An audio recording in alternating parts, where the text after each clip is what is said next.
Nggih, bosan ibu mau pokoknya itu nanti eling-eling. Nggih, rasa piye-piye wis bangun kan duduk kene.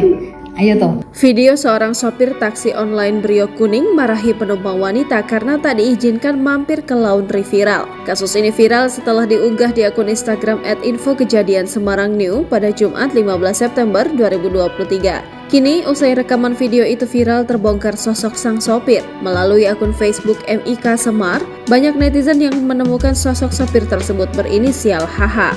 Sopir itu ternyata juga punya agen wisata berinisial DWK. Bahkan, sang sopir merupakan oknum PNS guru di salah satu SMA negeri.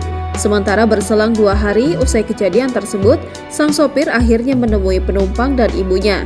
Hal ini diketahui dari postingan yang diunggah akun Instagram @medsoszone pada Sabtu 16 September 2023. Dikutip dari keterangan unggahan tersebut, sopir itu datang untuk meminta maaf dan mengakui kesalahannya. Tak sampai di situ, dalam video tampak sopir tersebut bahkan sampai bersujud dan menangis di pangkuan ibu customer yang sempat dimarahinya itu. Korban pun akhirnya juga mencabut laporannya ke Polsek terkait masalah tersebut. Kami dari keluarga menerima permohonan maaf dari driver, namun terkait laporan kami ke pihak aplikasi taksi online, saya harap driver legowo dengan sanksi yang diberikan pihak aplikasi, tulisnya.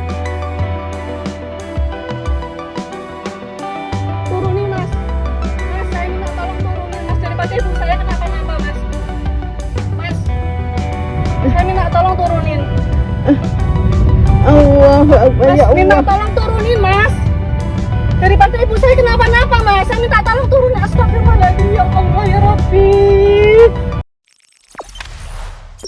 Jangan lupa subscribe, share, komen, dan like ya.